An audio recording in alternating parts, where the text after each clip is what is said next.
In 2024, India formally overhauled its criminal justice system. A massive sweep of new legislation replaced the old colonial codes, intentionally designed to erase the legal fingerprints of the British Empire. Yet legal scholars and human rights advocates warn that the most aggressive, authoritarian tools of that empire never actually left.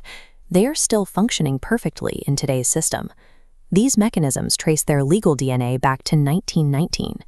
The British passed the Rowlatt Act, a law so notoriously oppressive it became known in Indian history as the Black Act. Its sole purpose was to allow the state to bypass the courts entirely. Under this act, the colonial government granted itself the power to arrest any citizen without a trial and impose strict censorship on the press. If India is actively purging its colonial legacy today, how did the exact mechanisms of a century-old Black Act survive into the 21st century?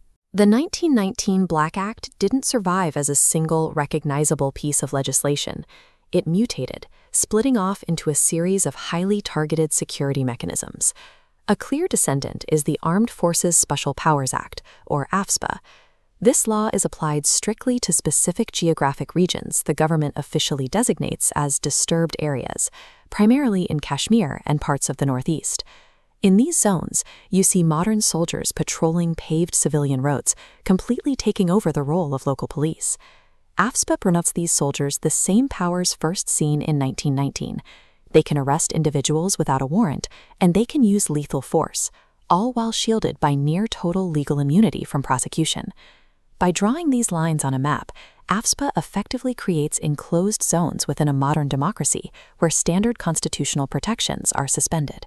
While AFSPA is limited by geography, the state maintains a similar authority nationwide through its primary anti-terrorism law, the Unlawful Activities Prevention Act, or UAPA. This diagram outlines how UAPA bypasses presenting evidence.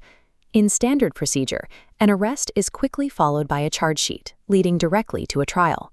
Under UAPA, authorities request endless extensions, allowing the state to hold suspects for years without presenting evidence to a judge. Without access to the state's evidence, it is nearly impossible for a defense attorney to argue for bail. The burden of proof effectively flips, requiring the suspect to prove their innocence from inside a jail cell. Because the wait for a trial stretches into years, the legal process itself becomes the punishment. It is a direct echo of the Rowlatt Act's original no-trial policy.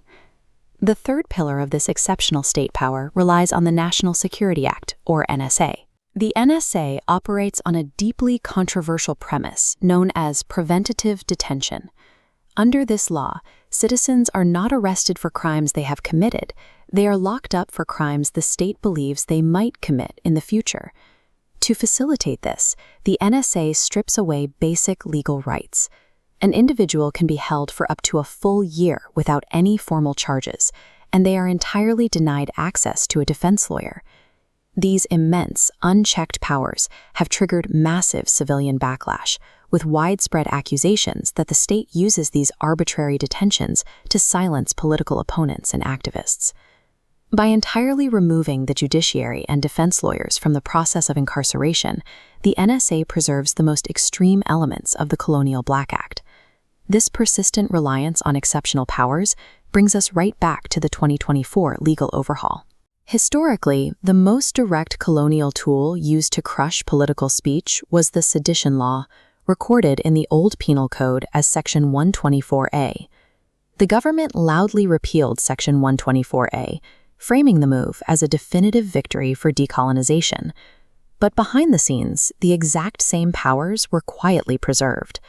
The authority to criminalize subversive speech was simply rebranded and embedded deep into the new Bharatiya Nyaya Sanhita, or BNS, under Section 150.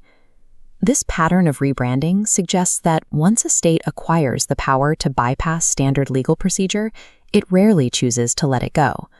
The 1919 Black Act established the structural logic that still functions at the edges of the modern justice system. Its survival shows how easily the tools of an empire can integrate into a functioning democracy.